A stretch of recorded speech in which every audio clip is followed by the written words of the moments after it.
చూడండి, మా సమ్మె నాన్న కోసం కొద్దిగా కలర్ రైస్ చేస్తున్నా. ఇప్పుడు ఇందులో సగం నెయ్యి సగం నూనె వేసాను ఫ్రెండ్. కొంచెం తిరుగుబాటు గింజలు,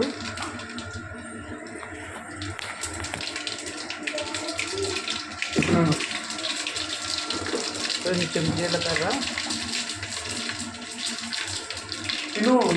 ఏమో టేబుల్ స్పూన్ వేసుకొని చెప్పాలా.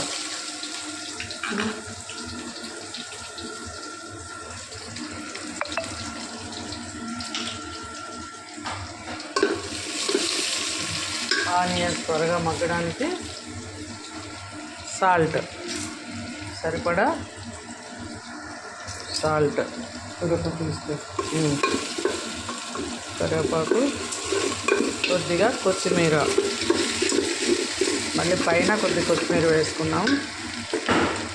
ఇది కాగేలోపు అల్లం వెల్లుల్లి ఇవన్నీ దంచాను కదా పేస్ట్ ఫ్రెండ్స్. ఇందులో అల్లం వెల్లుల్లి, కొద్దిగా జీలకర్ర, చెక్క అన్నీ వేసాను.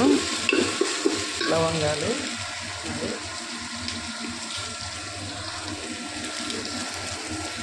కొద్దిగా రా మసాలా కూడా వేసుకున్నాం ఫ్రెండ్స్. చూడండి, కొద్దిగా పసుపు వేసుకున్నాం కలర్ కోసం.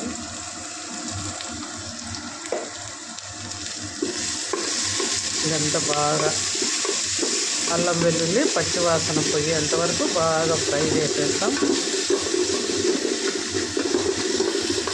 ఎంత మనకు మసాలా బాగా వేగితే అంత పచ్చివాసన ఉండకుండా ఫ్లేవర్ బాగుంటుంది, టేస్ట్ కూడా బాగుంటుంది ఫ్రెండ్స్. సాల్ట్ కూడా వేసేసాం ఇందులోనే.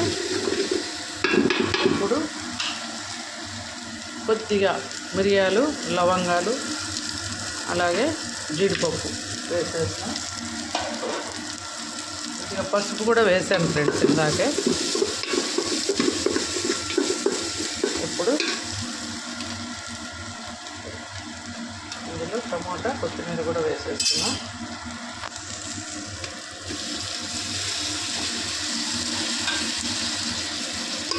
ఉండే ఇవి ఎర్రగడ్డలు ఇంకా తరిగినవే.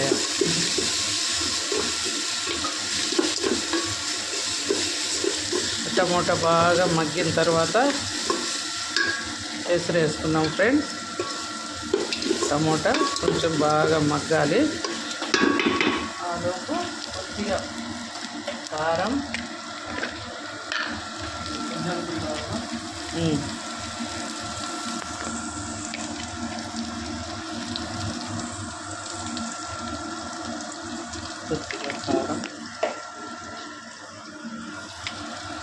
కొద్దిగా ఫ్లేవర్ ధనియాల పొడి ఫ్రెండ్స్. ఆల్రెడీ మనం ఇది వేసాము అందులో కొత్తిమీర కాబట్టి కొద్దిగా చాలు. ఏం గరం మసాలా అవసరం. లాస్ట్ ఫైనల్గా కసూరి మేతి కొద్దిగా వేసుకున్నాం. అడాడ ఉంది కొంచెం నలిపి వేసే.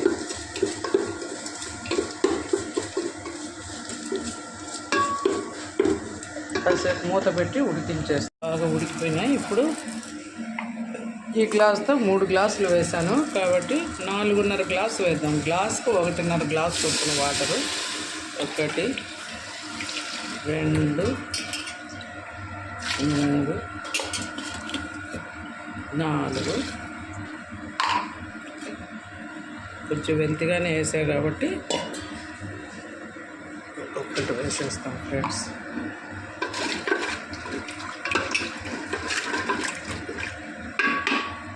బాగా తెరిలిన తర్వాత బియ్యం ఆల్రెడీ ఒక 1/2 అవర్ ముందే కడిగి నానబెట్టాను. ఎసురు బాగా తెరలేక బియ్యం వేసేస్తాం. ఎలా తెరులుతుందో ఎసురు కొద్దిగా సిమ్లో పెట్టేసుకొని ఇప్పుడు ఆల్రెడీ మనం నానబెట్టుకున్న బియ్యం వేసేసుకున్నాం. 3 గ్లాసులు కదా, 4.5 గ్లాసు కదా మనం వేసాము వాటరు. కొద్దిగా ఎక్స్ట్రా ఎందుకు వేసానంటే అప్పుడు కొంచెం తక్కువ వచ్చాయి కాబట్టి కొలత, అంతే, ఇంకేం లేదు.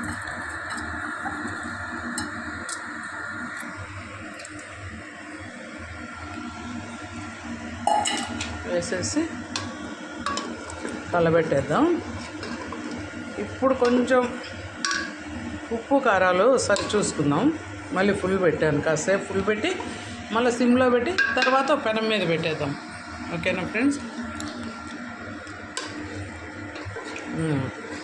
సరిపోయింది. ఉప్పు కొంచెం తక్కువ ఉంది, బట్ కర్రీలో కదా, నో ప్రాబ్లం, సరిపోతుంది.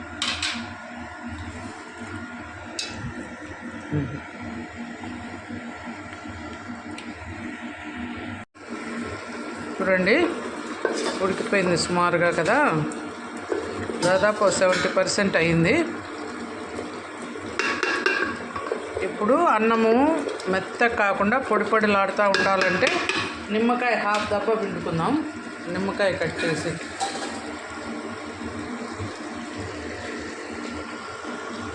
హాఫ్ దప్ప నిమ్మకాయ పిండేద్దాం ఫ్రెండ్స్.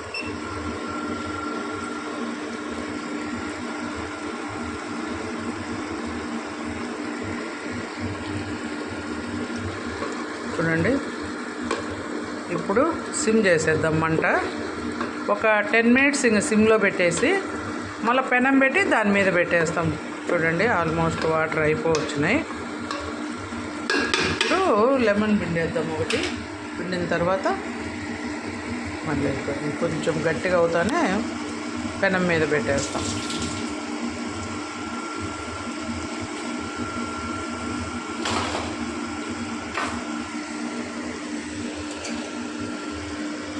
స్మెల్ అయితే సూపర్గా వస్తుంది ఫ్రెండ్స్. నెయ్యి కదా, మనం ఇంట్లో కాచిన నెయ్యి మొన్న కాచి అప్లోడ్ చేశాను మన ఛానల్లో. ఆ నెయ్యి అన్నమాట. పిండి పర్లేదులే.